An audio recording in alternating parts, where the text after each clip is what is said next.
8h sur Studio Kalita. Bonjour à tous et bonjour à tout. Olivier Granilico au micro pour une heure d'actualité israélienne, pratiquement qu'israélienne d'ailleurs ce matin, puisque nous allons bien entendu une nouvelle fois parler de ce qui se passe dans le sud après qu'hier une roquette est atterrie sur la ville de Beersheva. Nous allons parler des conséquences de ce lancer de roquette, des raids israéliens qui ont eu lieu hier, et puis aussi bien entendu d'une réunion qui a eu lieu, une réunion du Conseil restreint de la sécurité qui a eu lieu hier dans la nuit. Et nous allons parler de tous ces sujets dans un instant, puisque ce sera le premier journal de cette matinée à 8h15.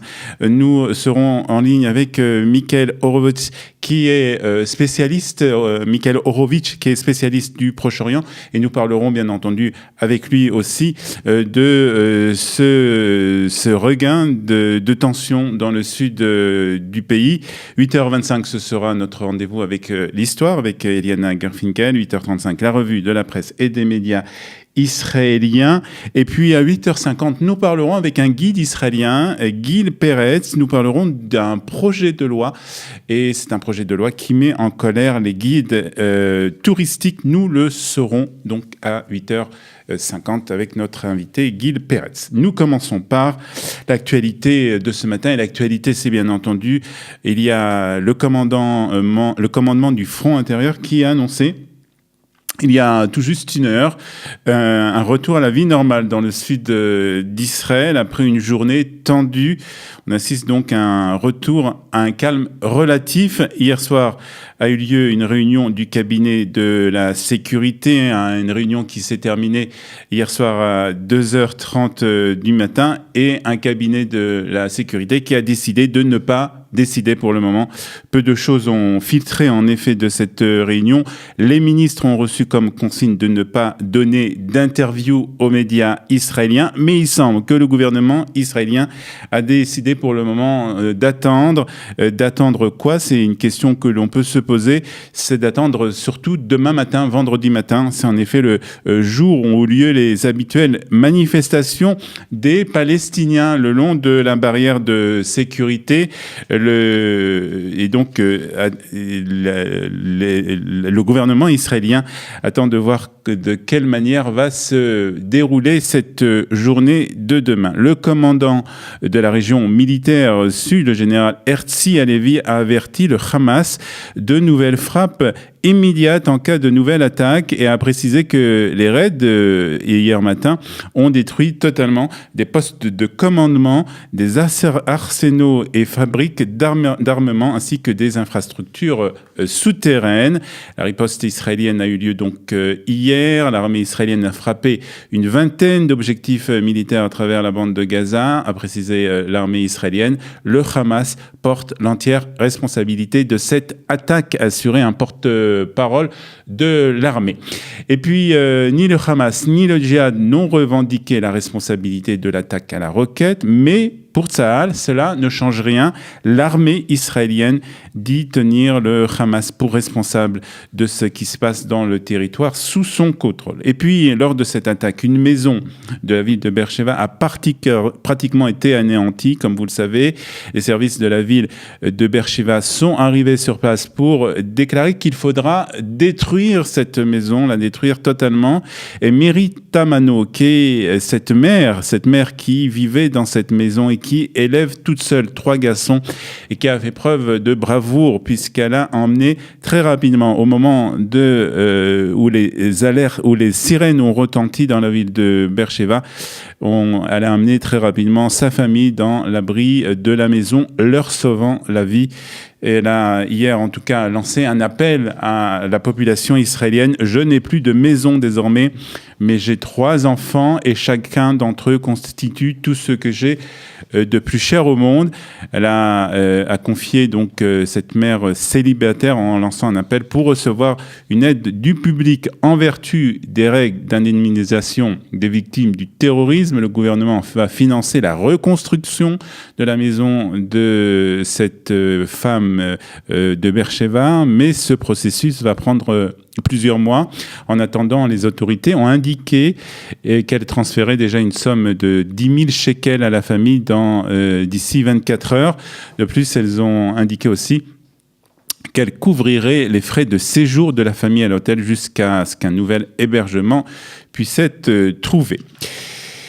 Et le calme est revenu pour le moment dans le sud. Cette accalmie a été obtenue grâce aux efforts diplomatiques de l'émissaire des Nations Unies pour le Proche-Orient et aussi de l'Égypte. En effet, un groupe de responsables égyptiens de la sécurité, dont Ahmed Abdel Khalik, chargé du dossier palestinien au service des renseignements généraux d'Égypte, est arrivé à Gaza.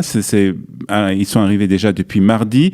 Et le chef des renseignements généraux égyptiens, Abbas Kamel, devrait lui arriver aujourd'hui pour rencontrer les chefs du Hamas dans la bande de Gaza, une réunion qui était déjà programmée avant cette dernière flambée de violence.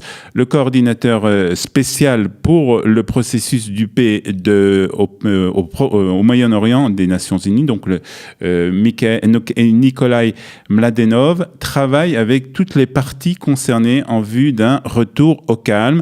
Au cours d'une rencontre qui a eu lieu hier avec le président Reuven Rivlin, ici à Jérusalem, Mladenov a appelé les parties à prendre des mesures immédiates pour apaiser les tensions.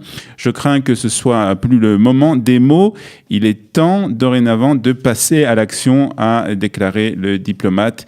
Nous devons voir des actions très claires de la part de toutes les parties qui puissent amener la situation à une désescalade. Le cas échéant, les conséquences seront terrible pour tous, a aussi déclaré Mladenov. Et puis l'Union européenne a également demandé une désescalade et une solution politique. Il faut rompre le cycle de la violence et du désespoir, a déclaré un porte-parole de l'Union européenne. Et nous passons à présent au Conseil de sécurité de l'ONU qui va tenir aujourd'hui une séance consacrée au Proche-Orient.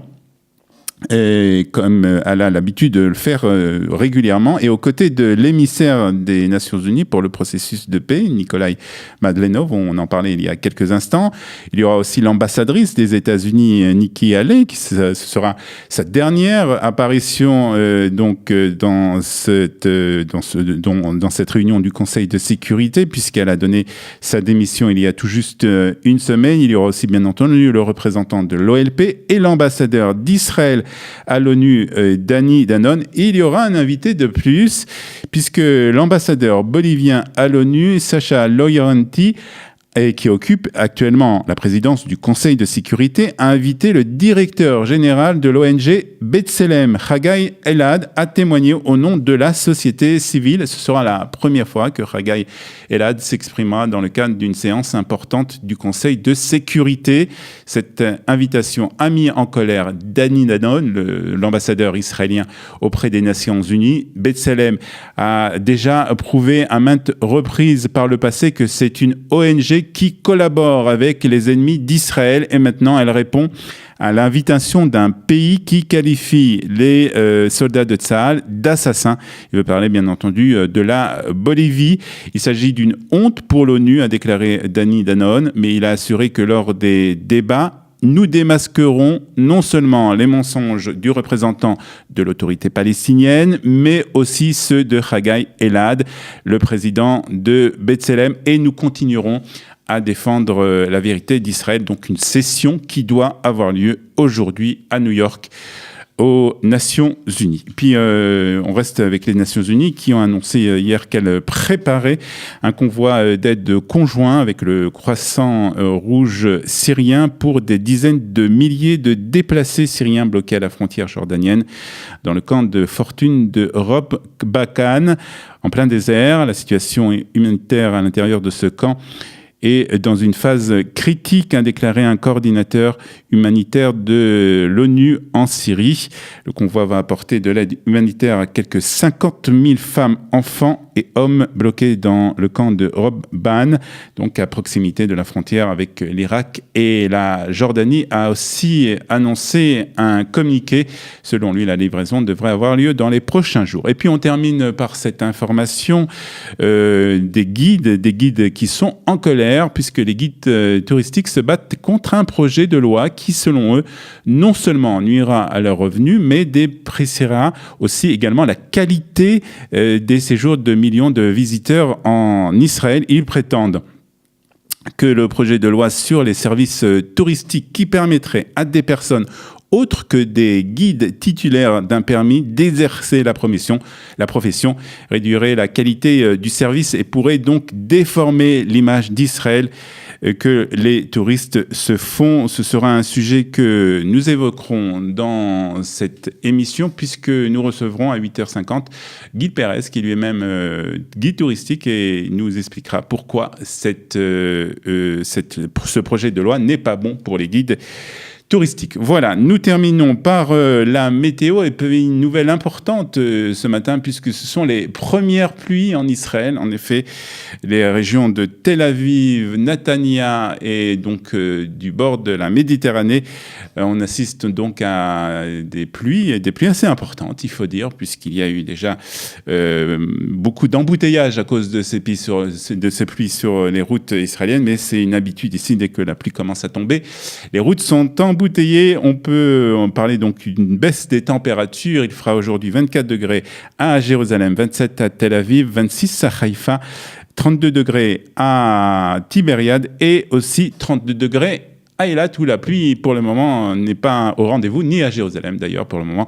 Il n'y a pas de pluie, mais cela pourrait arriver au cours de la journée. Voilà, nous allons écouter quelques notes de musique, puis recevoir notre premier invité de ce matin, Michael Horowitz, qui nous parlera de la situation dans la bande de Gaza et dans le sud d'Israël.